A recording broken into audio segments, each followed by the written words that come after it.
is respect. Respect to the nature, respect to the animals. Another one is once you are into something, get in depth with it. Dig deep, learn a lot, study a lot about what you wanted to do.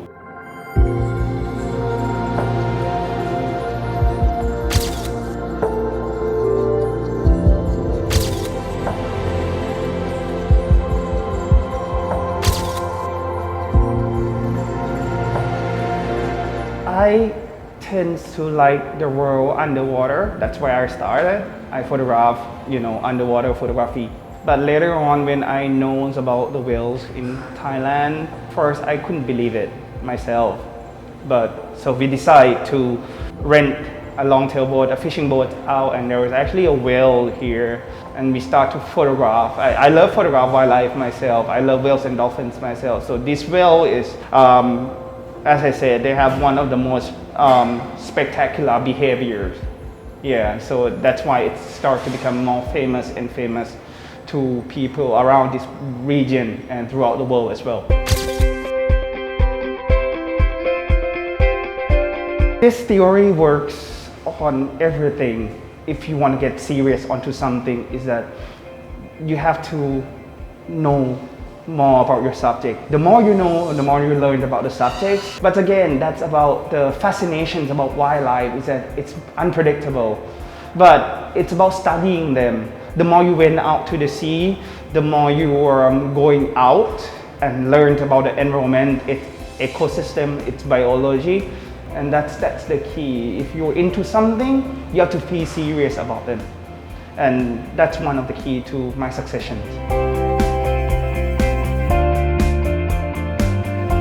First, always when you're starting a business that no one's ever do it in this country, it's struggling hard. You consult a lot of professionals in other places in the world that they did before us.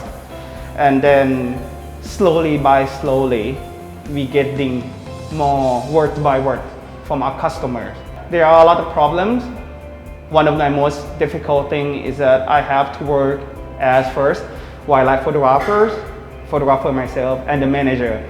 So yeah, I would say like managing skill would be one of my most difficult, and we are developing each day to become number one in the region as in terms of whale watching.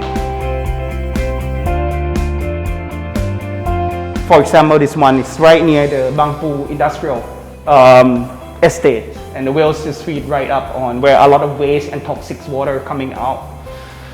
This kind of photos will connect whales and people who live in the city together, and that's why I like this kind of group of set of photos. And the thing is, it's rare. Like you have about 1 or 2 months per year that you will have this kind of shots, or even 1 year I wouldn't get any shots of that. So I kind of like that. Yeah, you see, this is a skyscraper like Mahanakon building, Kasikorn. Yeah, it shows how close we are next to them, or they are next to us.